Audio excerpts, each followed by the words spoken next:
Bom, do relatório para a Unesco, intitulado Educação, um Tesouro a Descobrir, organizado pela Comissão Internacional sobre Educação para o Século XXI, nós vamos fazer um resumo sobre a segunda parte, intitulada Princípios, mais especificamente o capítulo 4, intitulado Os 4 Pilares da Educação, com ênfase no item Aprender a Conhecer.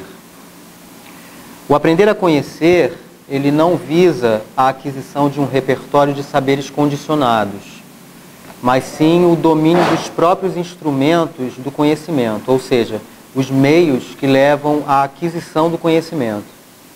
Através dele, do aprender a conhecer, ou como também chamamos do aprender a aprender, o que se pretende é que cada um aprenda a compreender o mundo que o rodeia, para o desenvolvimento das suas capacidades profissionais e do ato de comunicar-se, ou seja, pela desconstrução e remodelação de um repertório de saberes condicionados, estaríamos criando um ambiente em que a aquisição do conhecimento e o desenvolvimento da pesquisa individual sejam feitos com alegria, através do prazer, de compreender, de conhecer e de descobrir, levando o indivíduo a exercer plenamente o ato de comunicação em meio à sociedade. O que nós estamos vendo é uma tendência ao prolongamento da escolaridade, mesmo com o desaparecimento dos estudos sem utilidade imediata. E a importância dada atualmente aos saberes, que a gente poderia chamar de saberes utilitários.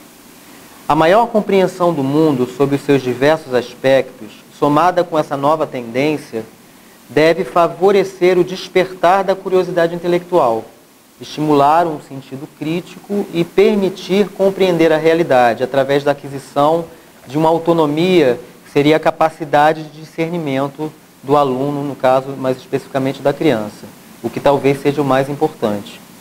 Para isso, é essencial que a criança possa se tornar amiga da ciência, ou seja, que ela possa ser cúmplice fiel dos métodos que levam à aquisição desse conhecimento, desde que eles venham revestidos de elementos que possam proporcionar curiosidade e prazer de querer adquirir aquele aprendizado.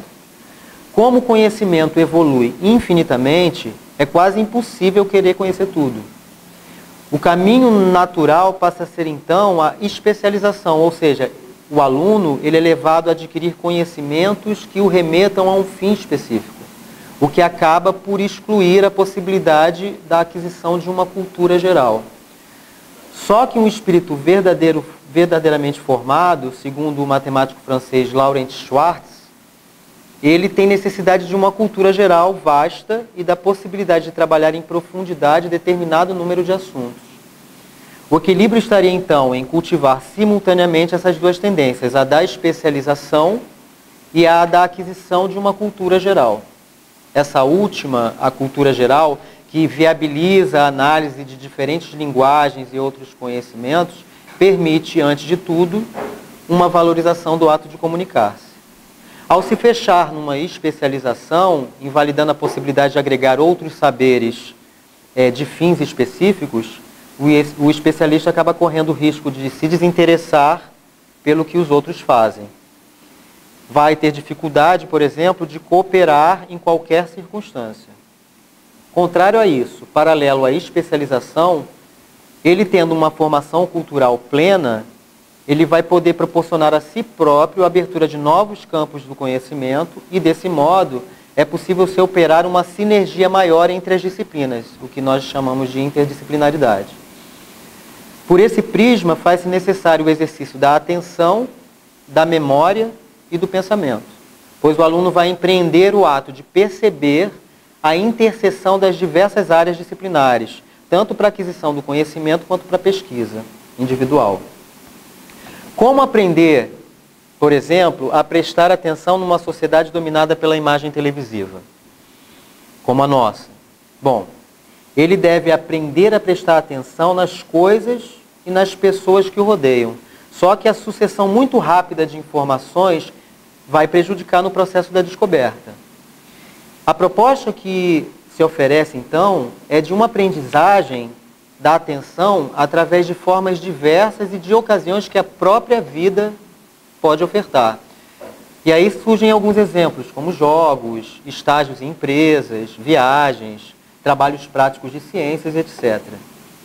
No caso do exercício da memória, é fundamental ele passa a ser fundamental como um antídoto contra um envolvimento aprofundado nessas informações instantâneas que são difundidas pelos meios de comunicação social. É perigoso se pensar que a memória pode se tornar inútil. Por isso é preciso ser seletivo naquilo que nós iremos propor como um aprendizado decor, né? Aquilo que o aluno acaba decorando, para que nós possamos valorizar ainda mais a faculdade humana de memorização associativa. Já o exercício do pensamento, ao qual a criança é iniciada, primeiramente pelos pais e depois pelos professores, ele deve ficar ligado entre o concreto e o abstrato. No ensino como na pesquisa, deve-se valorizar dois métodos, né? O método dedutivo e o método indutivo. Dependendo da disciplina que for ser aplicada, um pode ser mais pertinente do que o outro, né? Mas na maioria das vezes, o encadeamento do pensamento necessita da combinação dos dois, do indutivo e do dedutivo. Bom, para finalizar, qualquer experiência é válida no processo de aprendizagem do conhecimento. Quanto menos rotineiro for o caminho para a sua aquisição, a educação primária, por exemplo, tende a se tornar muito mais bem-sucedida, transmitindo às crianças o impulso e as bases que façam com que elas continuem a aprender ao longo de toda a vida.